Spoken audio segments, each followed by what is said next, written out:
everyone. Welcome to another episode of UX Pathways. It's Mark Majors, and I am excited to be joined today by Donna Spencer. Donna, how are you? Good, thank you. And I'm excited to join you today. Really excited. I know we've talked about it for a while. And could you tell our listening audience what is your current role in this industry? My current role is a principal product designer. I work at a company called MakerX, and we work primarily um, with startups, but like well-funded, um, on a solid path startup, not kind of scratchy startups. Um, Which and the reason I say that is that like with the startups we're working with, are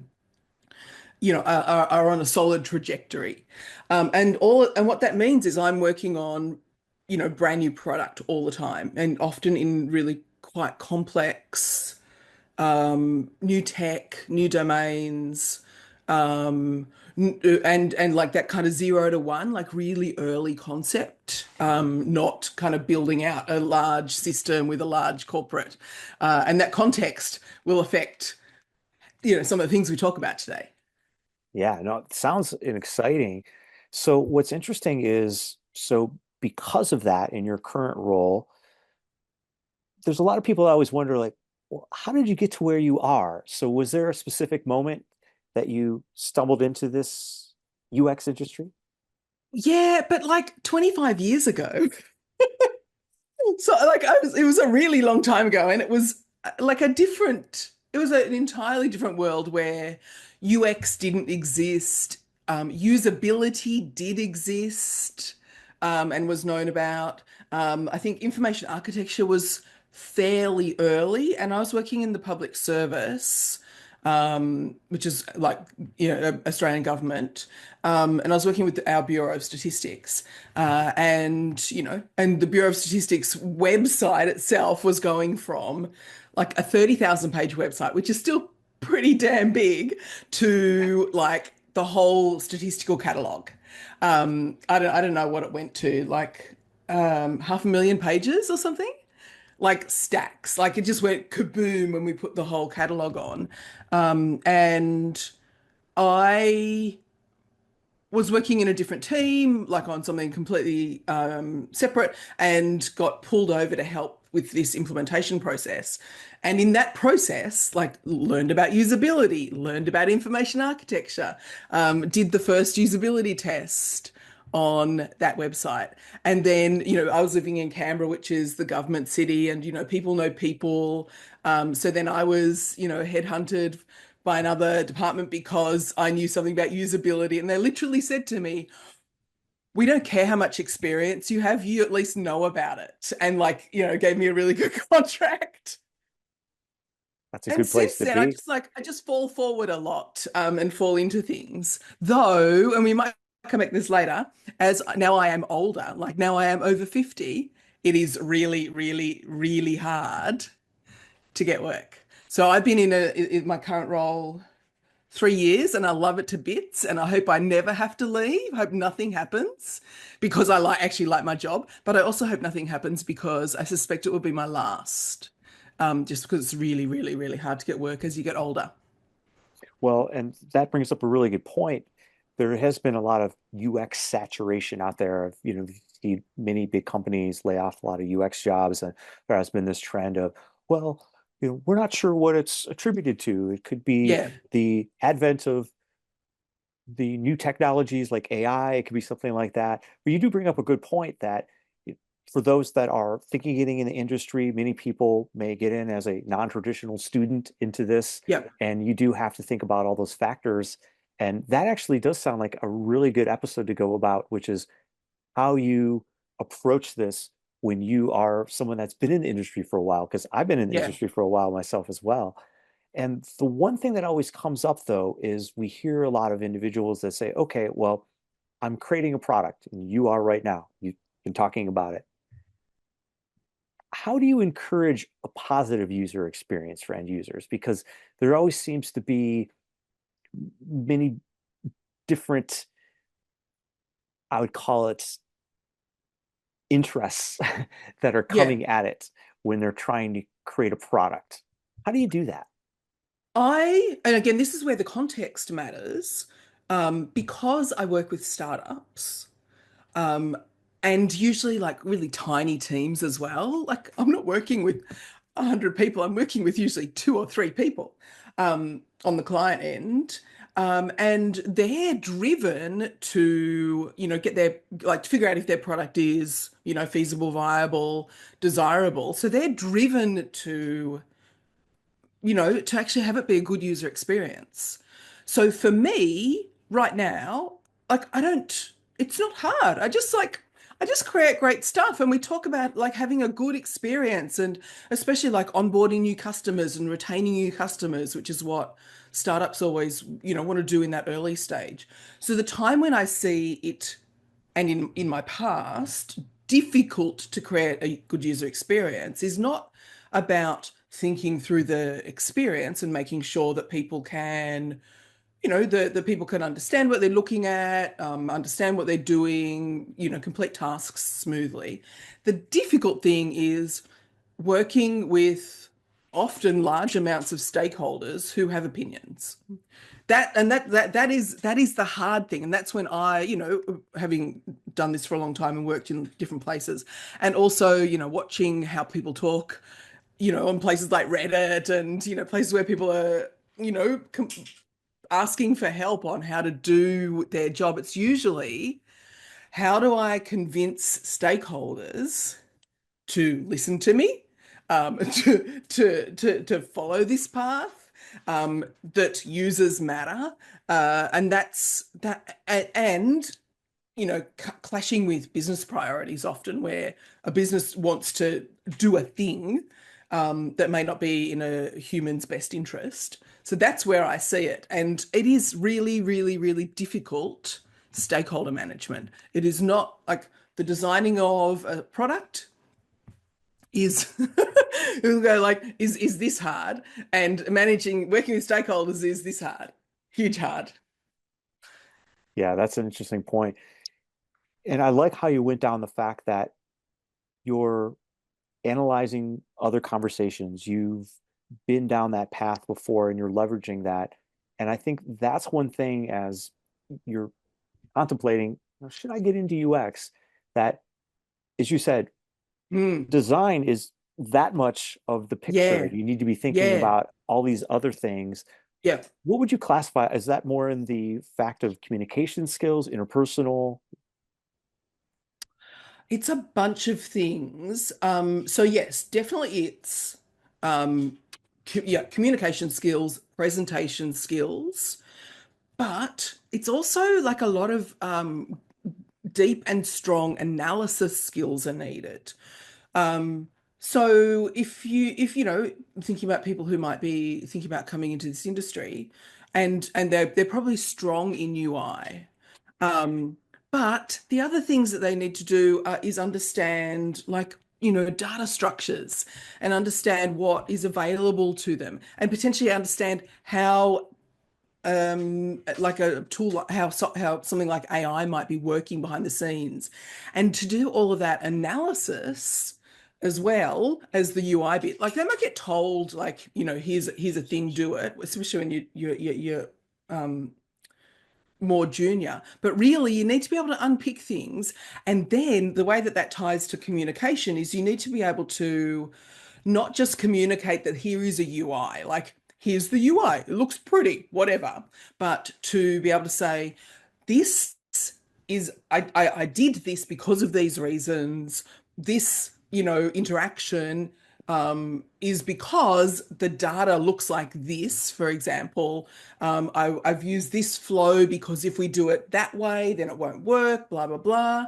So you need to be able to like really analyze um, the, the data, the users, the things you're working with, and explain those clearly. So the thing, the diagram I use most is not UI, it's big honkin' flowcharts. Like I am always talking to people about Like, but if it goes like this, if they fail there, then this happens. So we need to do that thing, and then that'll involve like different versions of that screen or whatever. So I'm always talking people through flowcharty stuff. And this, again, is a quite different skill to picking up a Figma template and making UI screens. Like they're not even on the same planet kind of skills, and probably are not obvious that that's actually a lot of what you have to do day to day. It's not just about making screens. It's like thinking everything through and knowing that when somebody says to you, can we do such and such? I don't know, can we add another field? You can be like, okay, I can add another field. But the things that the consequences of that are that we might have to, what if it's blank? What if it doesn't validate? I don't know, making stuff up. But there's always consequences. It's not just changing stuff in UI. And I love how you talked about flowcharts because that is one thing that, as you said earlier, if someone clicks on here, it's connected to that. That's how this, so Yeah, you're thinking about how things are connected.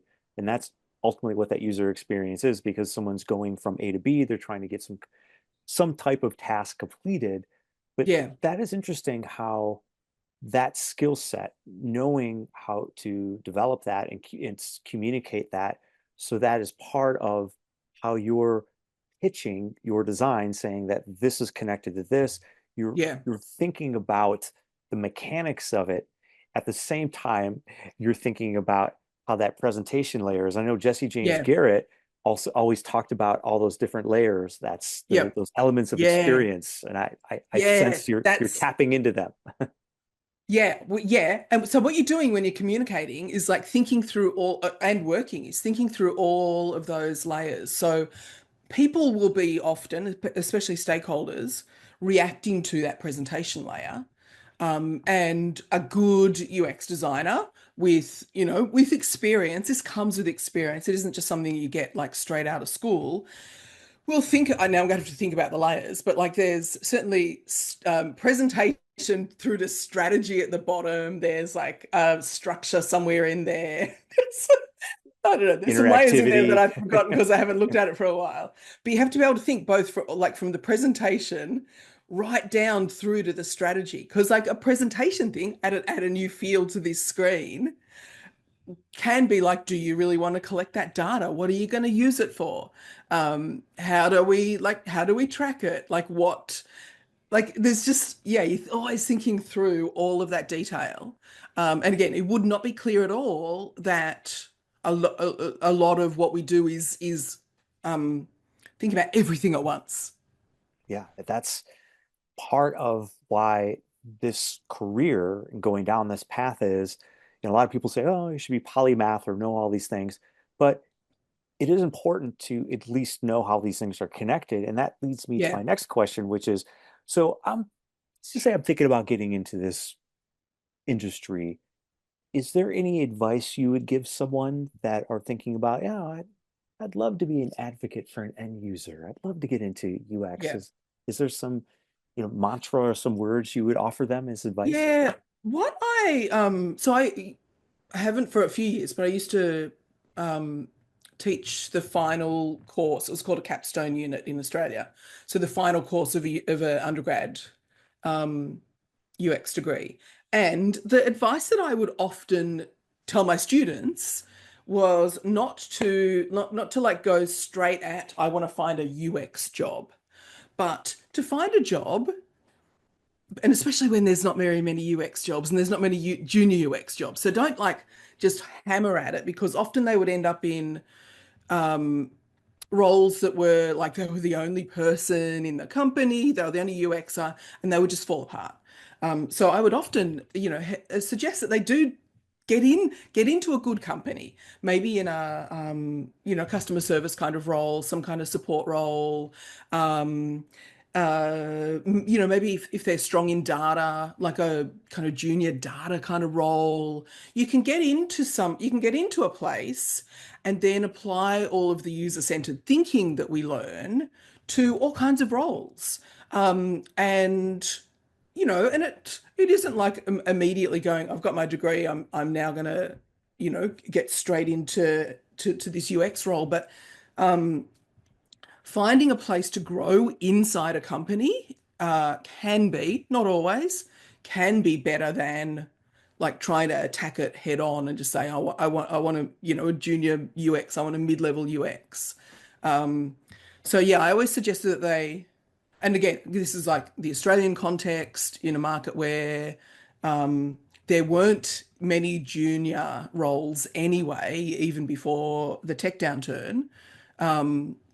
So it may not apply to everybody, but getting your foot in the door and growing from it for a lot of people will be a quite good path. And they just might find something else that they love as well. They might love customer support or sales or marketing or all the things that we can still apply user-centeredness to.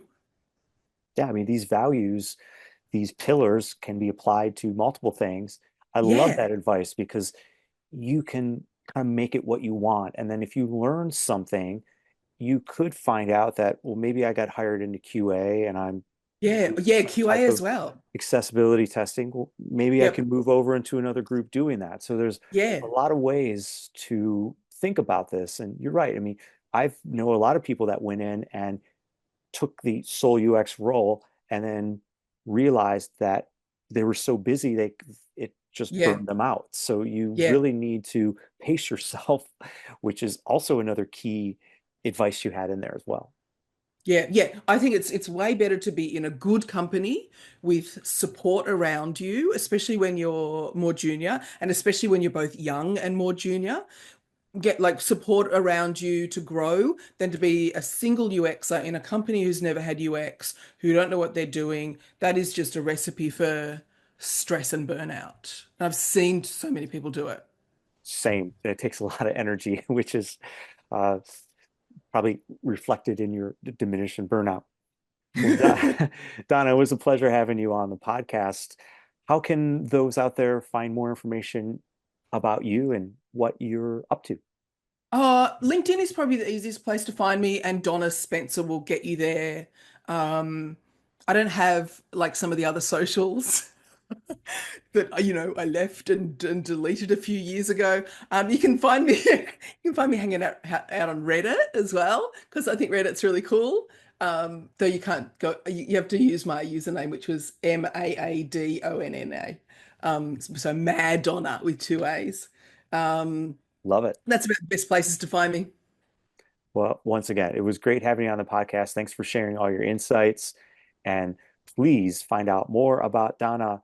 And I hope everyone can take your advice and apply it. Thank you. Thank you.